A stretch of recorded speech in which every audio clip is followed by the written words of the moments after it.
Go now. Welcome back, guys. Wow, this is really exciting because we've just started a brand new playlist as requested. So this is what happens when you guys reach out to us and you give us ideas out. We have these mind sparks. I was going to use a word that starts with F then, but I won't. We have these mind sparks. And we come up with a whole new range of information for you. So this is so much fun. So keep the questions coming, guys. Keep the questions coming because we will be creative for you, and we're just in the giving mode and gifting all the information that we can and help that we can, support that we can for you. So I'm going to ask you to do 3 things before we get started. Hit the subscribe button, please. Just below the video, there's a rectangular shape with the word subscribe in there. Please click on the subscribe button. Make sure that you are subscribed to our playlist. Right next door to it is a bell-shaped icon. Click on that as well because that's a notification bell. So anytime we drop a new nugget of information into our playlist, you'll be one of the few, or the very few, and the very first, there we go, got the right word out, very first to hear about it. And the third thing I'm going to ask you to do, so we can help to share the love and get this out to as many people as we can. Facebook and YouTube will only promote us if we pay them. So we want to keep this a free service for everybody. So if you can do this for us, share this video. If you get any information that makes you go, aha, now that was fun, I'd love to share that with so-and-so. Please share this video to at least 2 people. Make it 5 would be great, but 2 people so we can get ourselves out there and help as many people as we possibly can. Okay, that's the housework done, Karen. Let's get on to this exciting question. So I had a question from a beautiful follower of both you and myself by the name of Jocelyn. I'm not going to use any surnames here, but this Jocelyn, this is for you. Okay? Hi, so Jocelyn. the question is, Karen, how can I support my thyroid? Okay, supporting the thyroid is an important question, and thank you very much, Jocelyn, because so many people ask me what they can do to stimulate thyroid, because the thyroid, a lot of people they do a lot of research, they go through and they feel that their thyroid is hypo, and so basically that means it's underperforming. The biggest problem with that, and having experienced it myself, is I felt one of the root causes of what I was going through at a certain time was an underactive thyroid. I'd done the research, I did all of that sort of stuff. And then what I did is I took some herbs that stimulate the thyroid. But what it did with me, and I know it has with many, many others, is the thyroid is quite finely tuned. When we're very low, we have a range of symptoms. There's a myriad of symptoms, and mainly it's lethargy, weight gain, brain foggy, many, many different things, just really tired and exhausted. And I can go through the list, but basically most of you who've done the research on thyroid know what those symptoms are. But what it did when I started taking a herb, which was called bladderwrack, do not go there, is it flipped me into hyper. And hyper, basically you get anxiety, you get palpitations, you just feel absolutely appalling. So people often think when you're in the hypo mode that it would actually be quite good to go into the hyper mode, because you should lose weight, you should do that. But what it doesn't actually do that. It flips you into this mode of where you're just feeling so blooming awful. I was going to swear then too, Stephanie, but basically let's go through a little bit about what the thyroid actually does and how it can really affect you. And so I've got a sort of a list of things that I use when I'm working with clients. And so basically what I try to do is I try to explain what the thyroid does. So basically it's a small butterfly shaped gland in the front of your neck which makes thyroid hormones. Thyroid hormones travel from the thyroid gland through the blood to all parts of the body where they do the work. Why are thyroid hormones so important? The thyroid hormones help all your organs work well. They control how your body uses food for energy, for example. Thyroid hormones affect your metabolic rate, which means how fast or slow your brain, heart, muscles, liver, and other parts of your body works. If your body works too fast or too slow, you won't work well, like I just explained. For example, if you don't have enough thyroid hormone, you might feel tired or cold, Or if you have too much thyroid hormone, you might feel nervous, jumpy, and very, very warm. So hot flushes can be part of that, but not always. So the thyroid works by, your thyroid gland is controlled by the pituitary gland. That's a pea-sized location at the base of your brain. The pituitary gland keeps checking the amount of thyroid hormone in your blood. Then it tells your thyroid to make more or less hormones. So there is always the right amount. Your thyroid uses iodine to make thyroid hormones as well as other things, but iodine comes from food, mainly seafood and other dairy products. It also can come from things like seaweed and stuff like that. It's also added to salt. Now, if you get iodized salt, it's actually not a good idea. We've talked about salt in another video that we made, but basically iodized salt is salt with all of the goodies taken out and then added iodine. Now, unfortunately, that iodine is not bioavailable, so it's very difficult for the body to absorb. So it's a good idea to use things like Himalayan salt, and so that contains iodine. So what causes the thyroid to go out of kilter? The factors that contribute is things like low in nutrients. So for example, if you're low in iodine, if you're low in tyrosine, if you're low in zinc, vitamins E, B2, B3, B6, zinc, I've said zinc, sorry, vitamin C and other antioxidants. You just really like zinc. I do like zinc. I'm a big fan of zinc. So the things that can inhibit proper production of thyroid hormones is stress, and most of us are suffering with stress in one way, shape or form. Infection, so whether it's bacterial, fungal, viral infections can affect it. Trauma, radiation. So for example, if you have x-rays and stuff and you have an x-ray in your throat or anywhere in the body, it can affect it. Other medications, things like fluoride and chlorine. Now what they are is they're antagonists to iodine. So in the thyroid, we have iodine receptors within the thyroid, and fluoride and chlorine are very, very similar chemical components. And so what the body does is if you're low in iodine and you're exposed to thyroid, if you're exposed to fluoride and chlorine, they will take up space in your thyroid. So it's actually stopping your body from absorbing iodine if you take it. Other toxins like pesticides, mercury toxicity, cadmium, lead, they actually can affect your thyroid too. So it's so many different things. So if you have, the good thing is it's easy to actually help your body. So you can have things like a good low carbohydrate diet will actually help.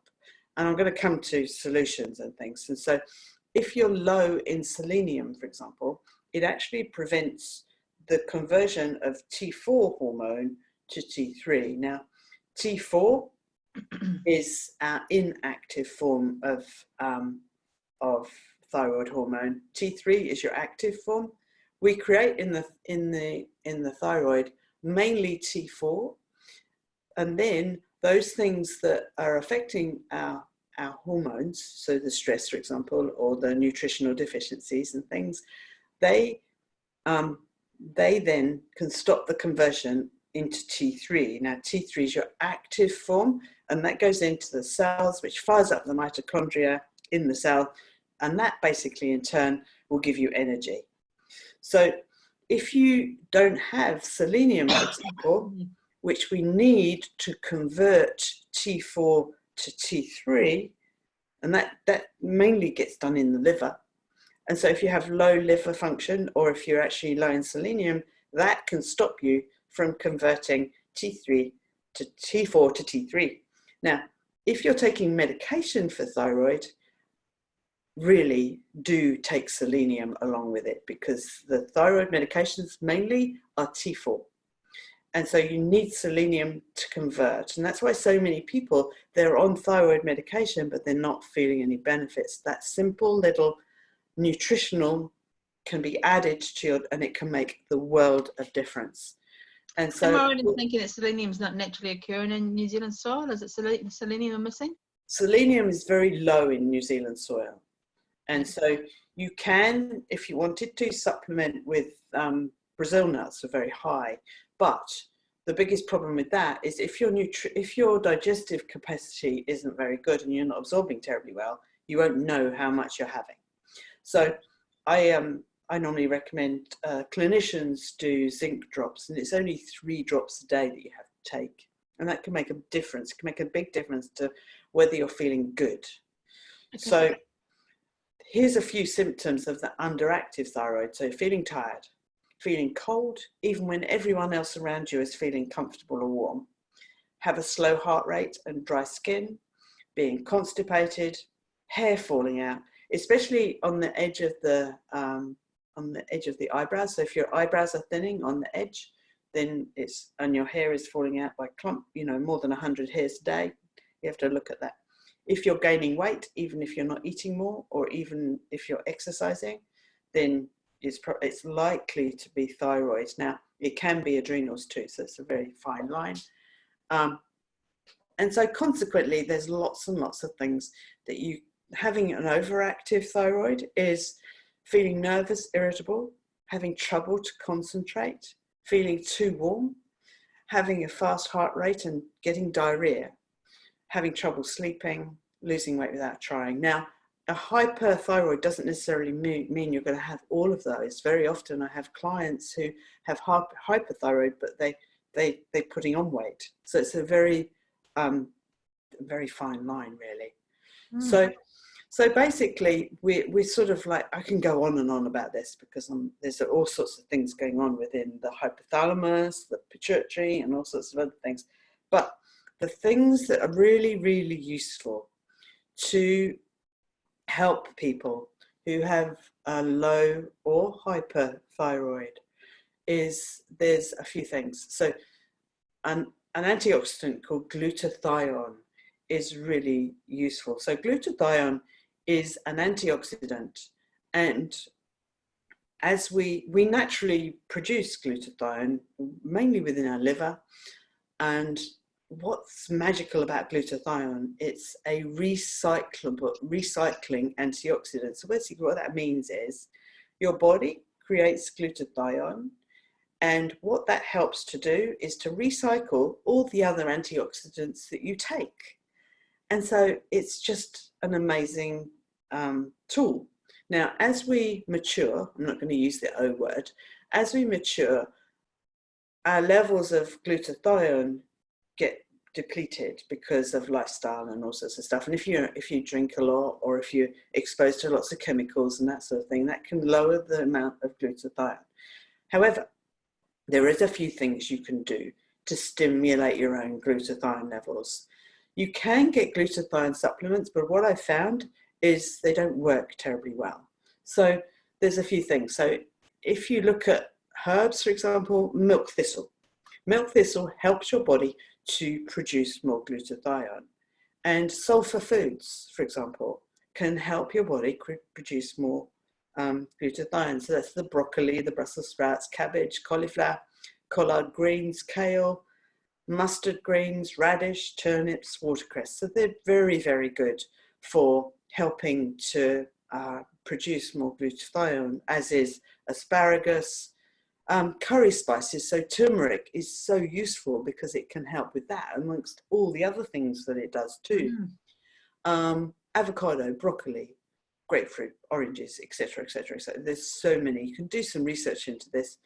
And then also, one of my favorites is gelatin.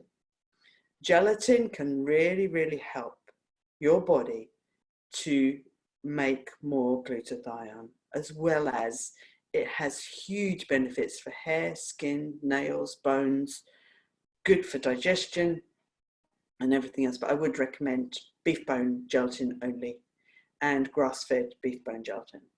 They're easy to come by nowadays. It's so much easier than it used to be. So you can just buy it online. Do not buy the gelatin that you find in the supermarket. That contains sulfur dioxide, and you don't want that. But basically, gelatin provides the amino acid like glycine, and that strengthens the gut lining and therefore lowers inflammation. The less inflammation you have in your body, then the body can make more glutathione. It's really, really simple. It can sound really, really complicated, but it's really so beneficial. It helps with sleep and everything else. And so it has a substantial amount of the body being able to heal itself. And so for me, this is probably one of the most important things you can do if you feel that your thyroid is hyper or hypo. And so you can also, if you wanted to, take a supplement called glycine, and in gelatin has quite a bit of glycine in it. If you didn't want to have jelly, or if you didn't want to use animal products, then glycine could be worthwhile to invest in. As you know, I'm a big fan of using food to help nourish and everything. So, of course, gelatin comes from bones. And beef bone broth has been having a huge amount of its benefits being fed to us. Is also really useful for helping with thyroid and adrenal health. A really, really useful thing to add into your diet. And if you like that, so I'm not a big fan of beef bone broth, which is why I recommend gelatin. But if you like making beef bone broth, or actually chicken broth, but beef bone broth is most beneficial, that's going to really, really help. Not just your thyroid, but the rest of your body too. So it's a really, really beneficial. So it's using traditional foods. You know, if you really look at it, we used to buy a lot of, we used to have a lot of cuts of meat which had the bones on. So we would have got that, and pâtés and all of those sorts of things, which most of us don't make anymore. And they use the sort of like the offal and everything else. We would have got amazing amounts of the nutrients that we're not getting so much of nowadays. So we tend to go towards the cuts of meat that are nice and easy and quick, like steak or fast cooked meats. But what they contain is they contain lots of amino acids, but they also contain inflammatory amino acids. So I don't recommend my clients not have them. I just recommend they have gelatin as well as it, so it helps to rebalance it out. Did that make sense? Does that cover enough, do you think? Wow. That's incredible, Karen. Once again, the information is just phenomenal and mind-blowing. So, Jocelyn, I hope that's given you some really good information and really good guidelines. But as always, if you've got more questions, drop them down below. Or when it comes to a specific question like this, I highly encourage you to email Karen directly, or Facebook her, or send a message to her website. Because, am I right in saying this, Karen, that we're all individuals? We need to have individual fine-tuning. Yeah, and I've got a questionnaire actually that I would encourage. I'll send you the link, Stephanie. I'll put it on my website. I haven't got it on there at the moment, but I analyze it for free. So I'll get back to you. But the reason I get you to do that is because the symptoms of hypothyroid, adrenal stress, and also estrogen dominance are very, very similar. And you might overlook something if you're not quite sure, because the adrenals, especially the adrenals and the thyroid, are so interlinked with one another that if you get it right, then you're going to get better results quicker. Beautiful. Love it. Love it. So this is why I encouraged Karen to agree with me to start a separate playlist, because when we're talking about specific health issues like this, or health concerns like this, or health inquiries, I think it's really important we talk to somebody who is a trained therapist, who's got the knowledge behind them. So Karen, once again, thank you so much for your input. It's fascinating. And once again, I've learned so much just by listening to you. Been listening to you for years, and every time I ask you this similar question or the same question, I get so much more information coming from you. So yeah, absolute blessing. I can speak the hind legs of a donkey, can't I? And I'm going to start capturing those. And those the nuggets that come out of your mouth are stunning. Okay, guys, any questions, drop them down below, as I've already said. If this video has made you go, aha, now that makes sense. These symptoms, I couldn't understand why I was getting these symptoms. Don't hesitate to reach out to Karen, because she has a wealth of knowledge and she can fine tune for you specifically. In the meantime, remember to subscribe, hit the notification bell, share this video with 2 or 3 people, or 5 people, or 6 people, or as many people as you like that you know will benefit from this wonderful information. And let's grow this beautiful community of health conscious beings, empowering you to be self-sustaining and to be healthy, happy, and live a long and well life. Karen, blessings. Thank you so much again. We'll catch up with you in the next video. Thank you. Take care, Bye for people. now. Bye-bye.